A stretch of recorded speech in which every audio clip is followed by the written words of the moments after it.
It was a quiet village nestled between mountains and forests, a place where life moved slowly, and people lived simple lives.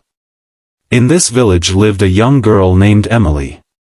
She was not the strongest, the fastest, or the bravest, but she had a heart filled with kindness and dreams bigger than the sky.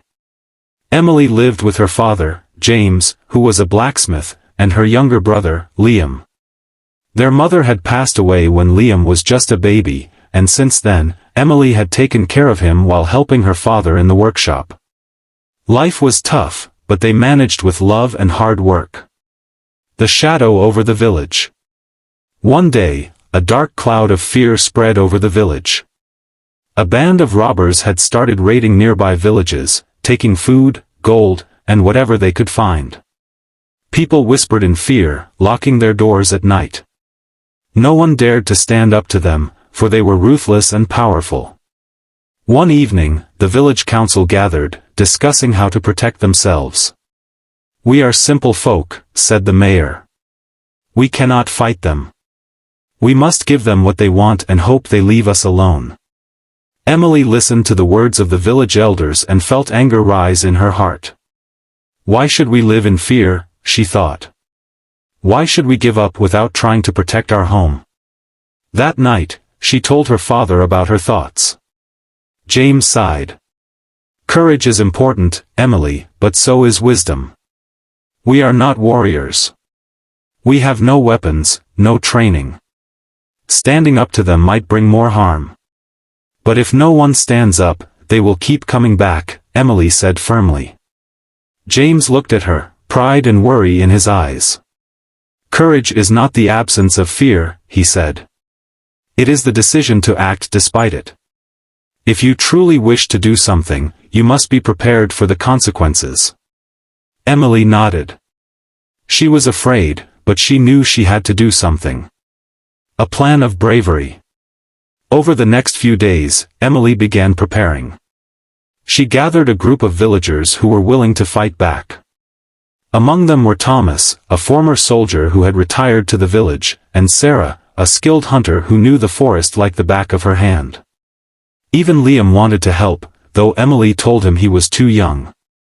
"We don't have swords or shields," said Thomas, "but we have our minds. We must use strategy." They spent days preparing traps, gathering supplies, and setting up safe hiding spots for the children and elderly. Sarah scouted the area, learning the movements of the robbers. Emily's heart pounded every night, but she refused to give in to fear. One night, they received news: the robbers were coming. The night of battle. As the robbers rode into the village, they expected an easy victory. But as they moved forward, traps were set off, holes covered with leaves, ropes pulling them off their horses, and nets dropping from trees. Panic spread among them. Emily and the villagers fought with everything they had. They used slingshots, threw stones, and used wooden sticks to defend themselves.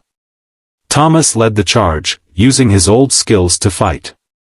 Sarah, from a hidden position, shot arrows to scare the robbers.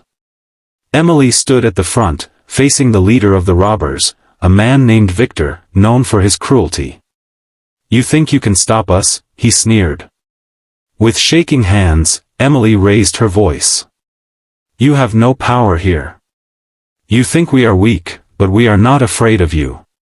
Victor laughed, but behind him, his men were losing. Some had been caught in traps, others had fled in fear. Seeing this, he growled in frustration.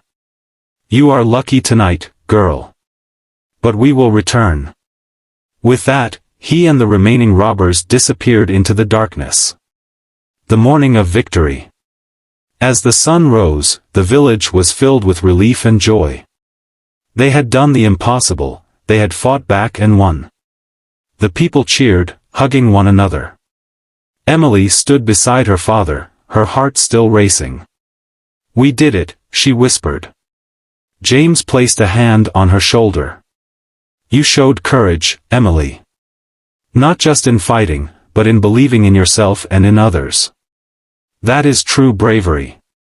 The village was never the same after that night. They repaired their homes, grew stronger, and never again lived in fear. And Emily, once an ordinary girl, became the symbol of courage, the one who had dared to stand when others were afraid. And so, the story of Emily spread far and wide, a reminder that courage is not about being fearless, but about standing up for what is right, even when your heart is full of fear.